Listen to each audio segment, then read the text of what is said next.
مثالی شوہر۔ ایک دن حضرت عائشہ رضی اللہ تعالیٰ عنہ روٹھ گئیں۔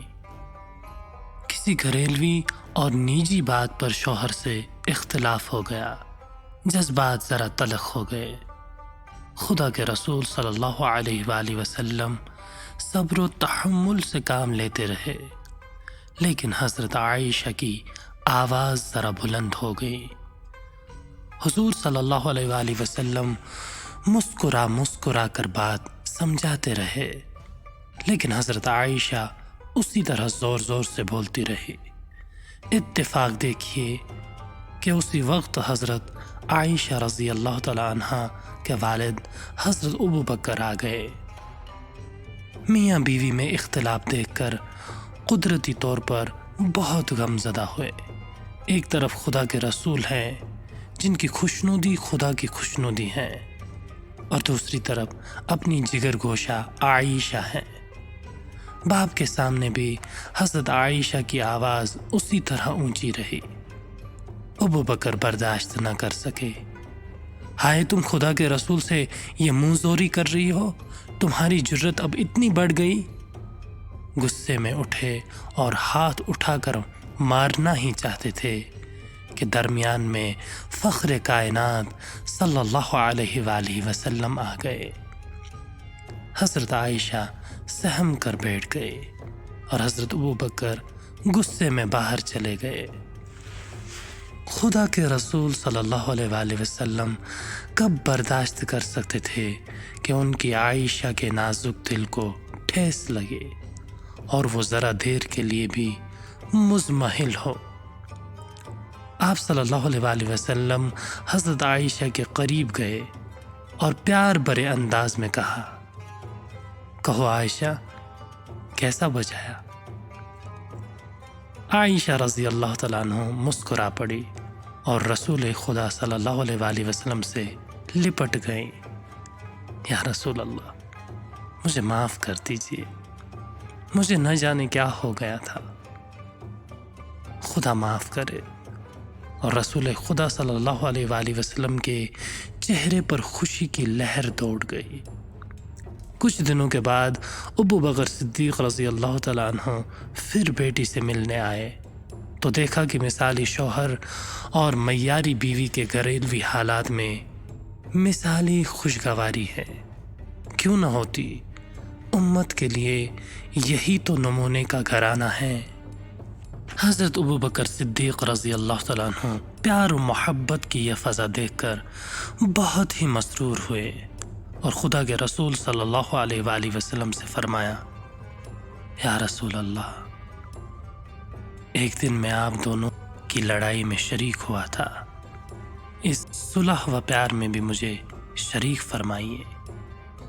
داعی اعظم صلی اللہ علیہ وآلہ وسلم نے کہا، ہاں ہاں ضرور، کیوں نہیں۔ اس طرح اس صلح اور پیار میں حضرت ابو بکر صدیق رضی اللہ تعالیٰ عنہ بھی شریک ہوئے۔ عائشہ صدیقہ رضی اللہ تعالیٰ عنہ صرف 9 سال کی تھی۔ سہیلیوں کے ساتھ جھولا جھلا رہی تھی کہ ان کی ماں حضرت ام رومان نے ان کو بلا بھیجا۔ اب حضرت عائشہ کی رخصتی کا وقت تھا۔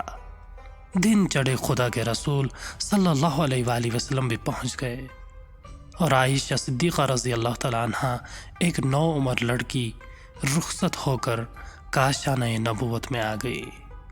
ایک ذہین نوعمر لڑکی، لا ابالی کی سی نئی عمر۔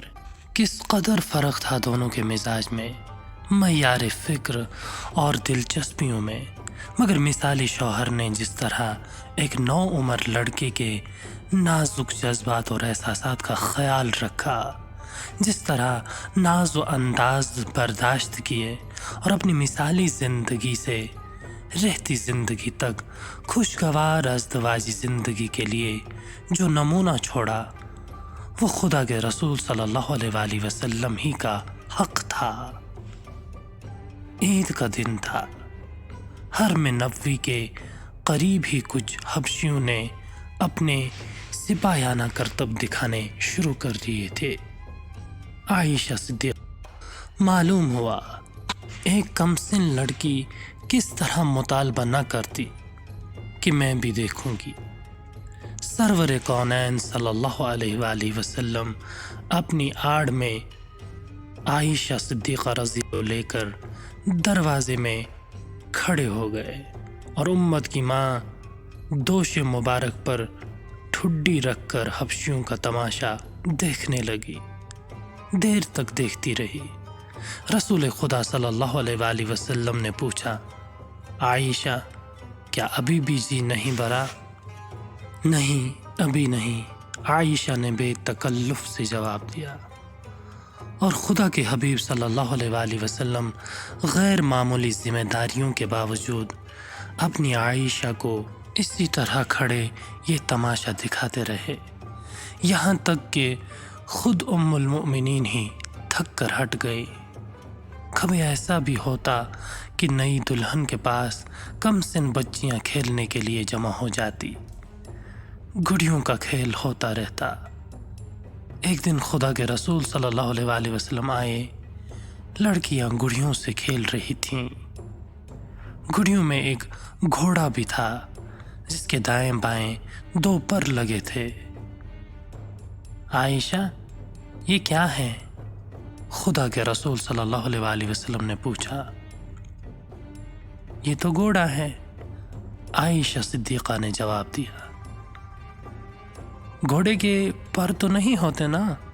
خدا کے رسول صلی اللہ علیہ وآلہ وسلم نے پوچھا. حضرت سلیمان کے گھوڑوں کے پر تو تھے، حضرت عائشہ نے جواب دیا.